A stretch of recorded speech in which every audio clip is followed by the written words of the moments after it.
کہ سارے ستارے سورج کی روشنی لے رہے ہیں، اب اپنی اپنی چمک دکھلا رہے ہیں، تو سمجھ جانا کہ رات ہے۔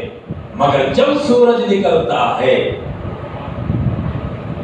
سورج کی پہلی کرن جسے طلوع آفتاب کہا جاتا ہے، وہ جب نکلتا ہے تو دھیرے دھیرے دھیرے دھیرے سب ستارے چھپنے لگتے ہیں۔ چاند جیسے کہ ویسا رہا، یہ مطلب نہیں ہے کہ ستارے مٹ گئے، یہ مطلب نہیں ہے کہ چاند کے اندر کی روشنی کو کھینچ لیا گیا، نہیں۔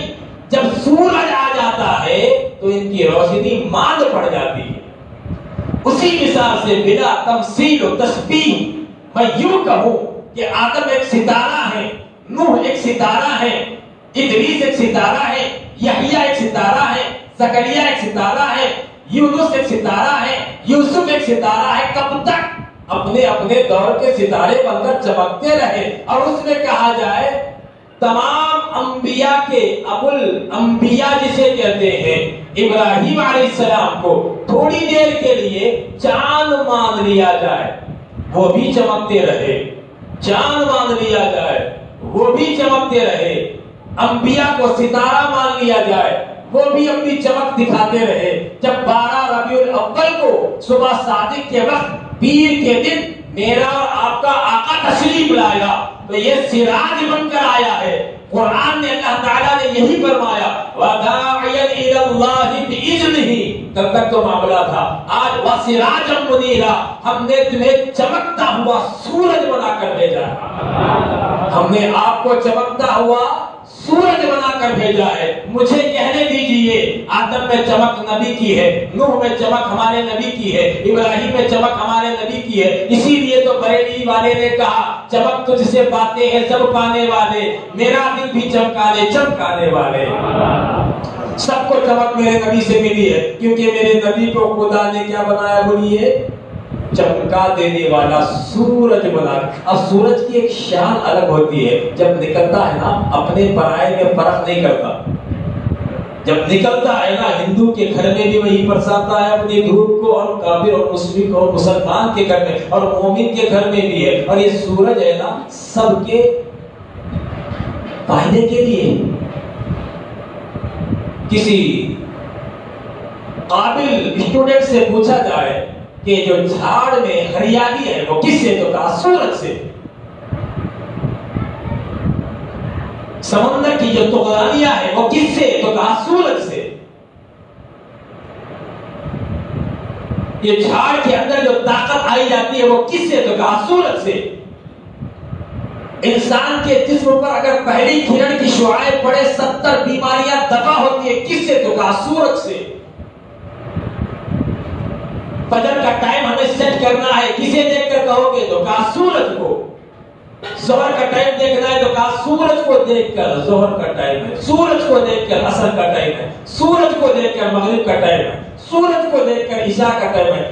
سورج کے نظام پر ہماری عبادت، اتنے بجے نکلے گا، اتنے بجے ڈوبے گا، اتنے بجے زوال ہوگا، اتنے بجے وہ عصر کے وقت ہوگا، سایہ اگر 4 حصے ہو جائے، عصر کا وقت شروع ہو گیا، 4 حصے سے کم ہو جائے، مغرب کا وقت شروع ہو گیا، لال شعاعیں دکھنے لگی، مغرب کا وقت ابھی باقی ہے، لالات یہ ختم ہو گئی، عشاء کا وقت شروع ہو گیا، اب پھر سورج نکلنے والا ہے۔ صبح کاذب بھی ہوتی ہے، صبح کاذب ختم، صبح صادق شروع، صبح صادق شروع تو فجر کا وقت شروع، فجر کا وقت شروع تو فجر کی اذان دی جائے، فجر کی اذان ہو گئی، جماعت کے ساتھ نماز پڑھ لیا گیا، پھر طلوع آفتاب، پھر سورج ڈوبا، سورج نکلا، سورج، پورا سسٹم نماز کا سورج سے ہے۔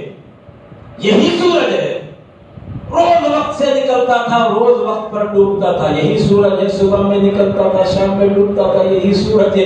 وقت پر نکلتا تھا، وقت پر ڈوبتا تھا، یہی سورج ہے۔ اللہ کے حکم کا تعمیر کیا کرتا تھا، مگر یہی سورج ہے جب مولا علی کی نماز قضا ہوئی پلٹایا گیا۔ عاشق رسول نے پوچھا اے سورج، اور روز کی طرح تو اپنے وقت پر نکلا، اپنے وقت پر ڈوبا، اب تو اپنے وقت پر ڈوبنے کے بعد حبیب خدا نے تجھے پلٹایا ہے، اب بتا سورج کب ڈوبے گا؟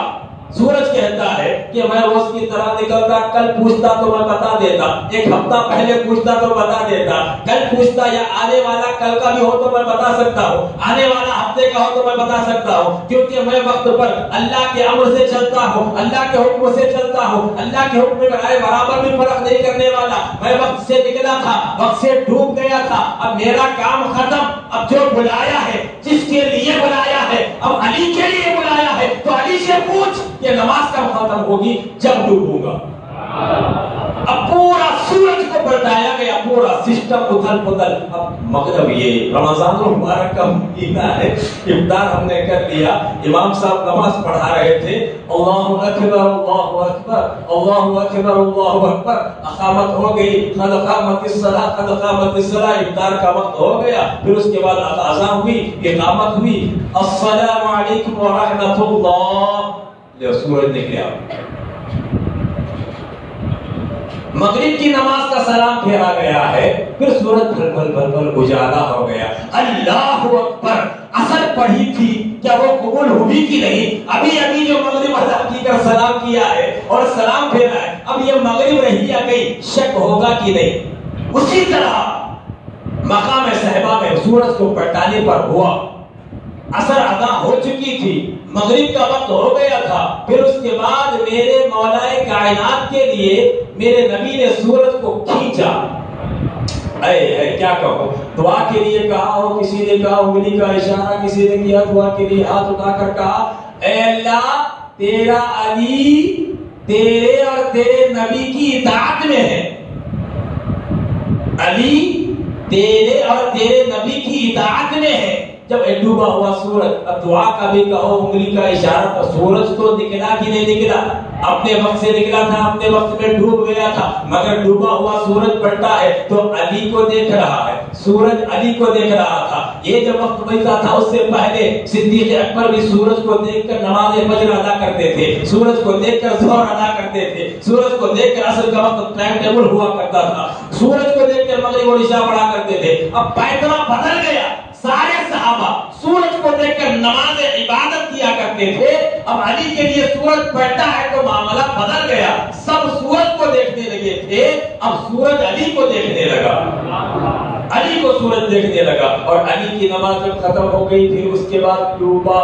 تو یہ سورج کا نکلنا اور ڈوبنا، اب تھوڑی دیر کے لیے خیال کریں، یہ مشرق ہے، یہ مغرب ہے، سورج یہاں سے نکلا، سوال اب یہاں سے شروع ہوا اشراق کا ٹائم، اور تیز زیادہ 2 ہاتھ یا 1.5 ہاتھ اونچا آ گیا تیز، اور اپنی آنکھیں وہاں نہیں جم رہی، سورج کو دیکھ نہیں پا رہی، چاشت کا وقت آ گیا، پھر 11:30 بجے کے بعد زوال کا وقت شروع ہوتا ہے، یہ 40 منٹ کے کما حتاب پر رہا سورج، پھر اس کے بعد ٹھنڈے لگا، زوال کا 40 منٹ، اس میں نماز نہیں پڑھی جا سکتی، پھر اس کے بعد عصر کا وقت ہوا، پھر اس کے بعد مغرب کے قریب وہ ڈوب گیا، اور مغرب کے قریب ڈوبتے ہی مغرب کا وقت شروع ہو گیا، مغرب کی نماز ادا کی گئی۔ اب بتاؤ، یہاں اندھیرا ہوا یہاں اجالا، سورج یہاں سے ڈوبا تو یہاں اندھیرا ہوا یہاں اجالا، اب یہ ڈوب گیا تھا سورج، میرے نبی نے سورج کو پلٹایا تو پھر اوپر آیا، تو جہاں اندھیرا تھا پھر اجالا، جہاں اجالا ہو گیا تھا پھر اندھیرا، صرف ایک علی کے لیے پورے نظام کو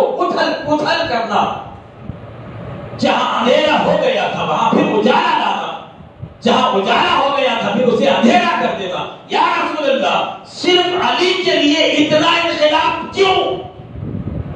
تو نبی نے بتایا، علی معمولی فرد نہیں ہے، علی معمولی انسان نہیں ہے، انا مدینہ العلم وعلی بابھا، میں علم کا شہر ہوں، علی اس کا دروازہ ہے، تو علی بہت قیمتی ہے، علی بولیے بہت قیمتی ہے، اور ہمارے یہاں تمہارے یہاں ووٹ ڈال کر جتایا نہیں ہے، میرے نبی نے جسے چن لیا وہ علی ہے، وہ علی کو میرے نبی نے چنا اور کہا وہ دروازہ ہے، اور دروازہ بغیر دیوار کے نہیں ہوتا، یہ دروازہ اسے کہتے ہیں، یہ بغیر دیوار کے نہیں ہے، تو یہ دیوار ہوئی تب دروازہ ہوا، یہ دیوار کہاں کھڑی ہے؟ یہ پلر اندر جڑ، اسے کیا کہتے ہیں؟ بنیاد، اور بنیاد پر دیوار کھڑی ہے، یہ دیوار سے دروازہ لگا ہے، اور دیوار ہو تو چھت۔ میرے نبی نے فرمایا، انا مدینہ العلم وعلی بابھا، میں علم کا شہر ہوں، علی اس کا دروازہ ہے، تو دروازہ علی ہے تو دیوار کون ہے؟